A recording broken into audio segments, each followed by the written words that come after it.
tell them what we're doing first. What are we doing? Gardening. Gardening? Is that what we're doing? With seeds. We're planting the garden, right? Yep. We're gonna plant the seeds for this year, for the garden, right? What do you think?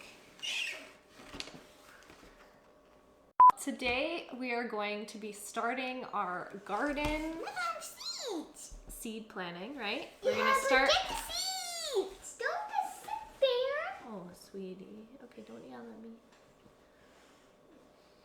I know you're excited to start it, right? Just get the seeds. We have to welcome them, and then how about we grab a pack of seeds? We're gonna be planning our garden out for this year. We have a few different packs of seeds. Jasper's got the flower seeds right now. So we're gonna plan out what flowers we're gonna plant for the spring and summer, right? I know which one. Oh, we don't need to bring the whole, yeah, this is our whole bucket. No, I want to decide which one from here. Okay, we're just gonna grab the bags out. We don't need everything. I know. We'll grab the separate bags. We need a better sorting system. I feel like it's trashed in here. I mean, it's kind of organized. We got like little containers of things. Let's take What's my favorite? What's my favorite? What one's your favorite? I guess it's just a video of Jasper showing you his favorite seeds. What are we gonna grow this year? Number watermelon. Okay.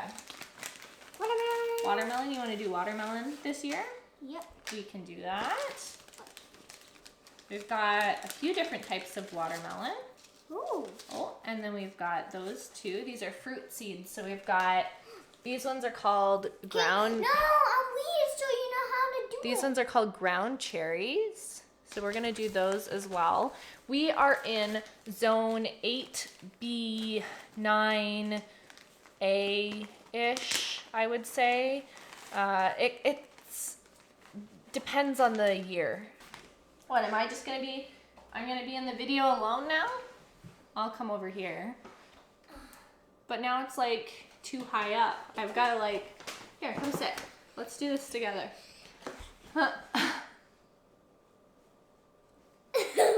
What are you doing? What is this? I thought you were helping me sort seeds. No. Is it like a dancing video now? Yeah. We might have to do like a dancing YouTube video because this one likes dancing a lot. And I like dancing too.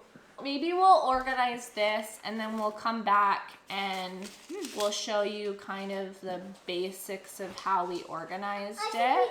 This is like kind of chaotic. It normally takes us a few hours to do this, and I don't think you guys want to watch us for a few hours do this like crazy thing. But we'll organize it all on the table and then we'll show you like an overview of everything and why we laid it out that way.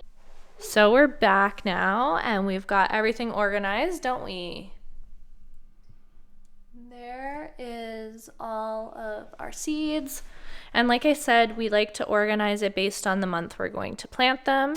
So what do we have over here? We've got everything we're going to be planting in February. We'll start from the top. We've got some spring onions. I'm going to start some of those from seed, chives, and some basil. If we move down from there, we've got, I guess I've got 2 seed packets of calendulas, but we're going to plant more of those this year.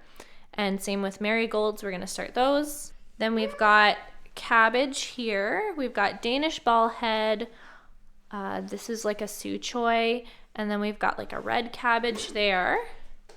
And then pak choy, leeks, spinach. Oh right, I almost forgot. We bought a few more types of spinach, and then we got a miner's lettuce. So we're gonna plant those as well. There's Olympia, Renegade, and whatever that name is, but we will definitely plant all of these ones. And then favorites, I love this kale. This is my favorite kale, so I'm really excited to plant even more of those this year. I'm gonna fill our garden with lots of kale. So if I plant them now, they will last. What are you doing, Goof? A lot of the time, this will last all year, and if we don't get a frost, it'll last throughout the winter. So we actually still have a few of these that weathered pretty well, but I want to plant a few more.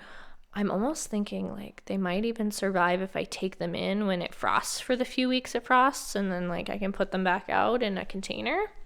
And same with this. This is another curly kale. It's a purple variety. We have a few out there that have survived the winter. So, and then we've got romaine lettuce and butterhead lettuce. These ones are actually from our seed library in Victoria. We're on Vancouver Island. There's a seed library downtown Victoria.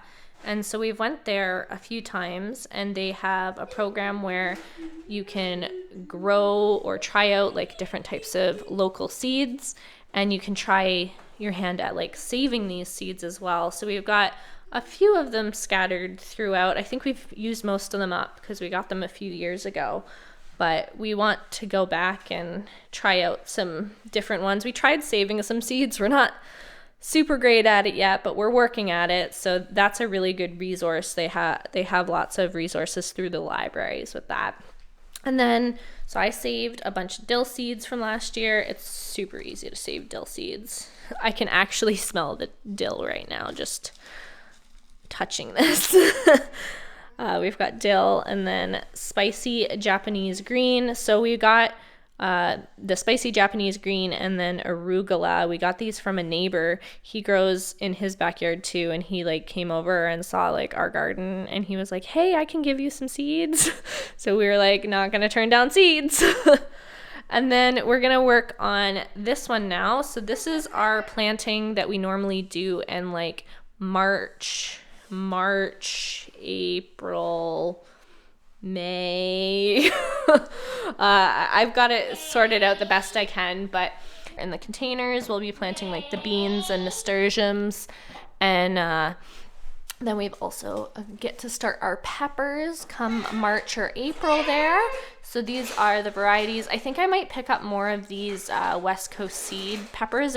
I kind of got to them late this year because everyone during the pandemic was like, I want to start a garden, and all of the seeds ran out when normally there'd be lots for the gardeners that are normally gardening without a pandemic. So I'm going to hope that they have more pepper seeds this year, but we've got these other ones that we've got to use up anyway, so we might as well grow those. And then flowers. I love scattering our garden with lots of different flowers as well as the vegetables, because it's really good to have some diversity within your garden. And so I've got the morning glories here, 3 different colors, because they're such a beautiful like crawling plant. They crawl up the trellises in the front yard and they look so nice. And then we've got the nasturtiums, so they're a spicy edible flower. And we've got 3 different varieties. We've got 2 of the red ones. We like the red ones. They're really nice. And then cosmos, they might actually reseed anyway in the front, but those are the cosmos we like. I'm out of focus. There we go. Sweet Kisses is the one it's called. And then my friend saved some of her little mini sunflowers. So I've got some mini sunflower seeds in here. I'm really excited about that. And then we've got these giant sunflowers. I'm going to see if we can find more sunflower seeds, because I always grow like a row of sunflowers in the front. Everyone loves them on the block. They always comment on how pretty the sunflowers are. So definitely sunflower seeds. We're growing those. And we come over here. So I've got it split up into bush beans. So we've got bush beans up here, and then we've got pole beans here. A bunch of different varieties that we really enjoy. We've got lots of trellises up in the front that we just put up last year. And then we've got eggplant, like I said, I wanted to grow, and then okra, zucchini. I want to get more zucchinis. We ran out of seeds this year, and I just didn't save any of the seeds, because when you grow any sort of squash plant, the seeds cross-pollinate really easily with other squash in the area. You need like a really big field in order to save squash seeds. So it's not worth us saving zucchini seeds. I'm just gonna grab some new like packs of zucchini this year. And then corn, I might actually grab a bit more sweet corn as well. I just like to do like a little patch. You want to plant them like all together, like bundled up, because that's how they pollinate each other, is the wind will kind of like brush them and the pollen will go all over like the silks that come out of them. So we've got to plant those all together. And then down here we've got cucumbers.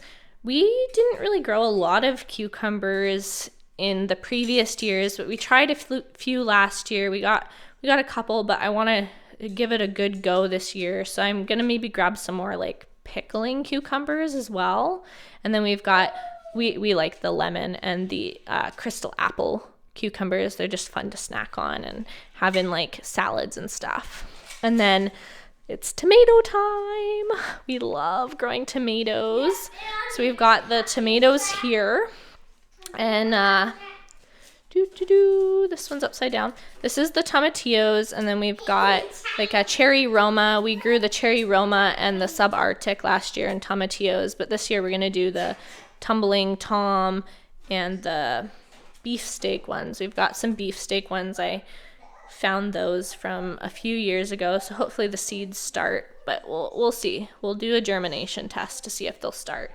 And then we'll be able to start some watermelons closer to, I'd say, like April or May. Then that should be good.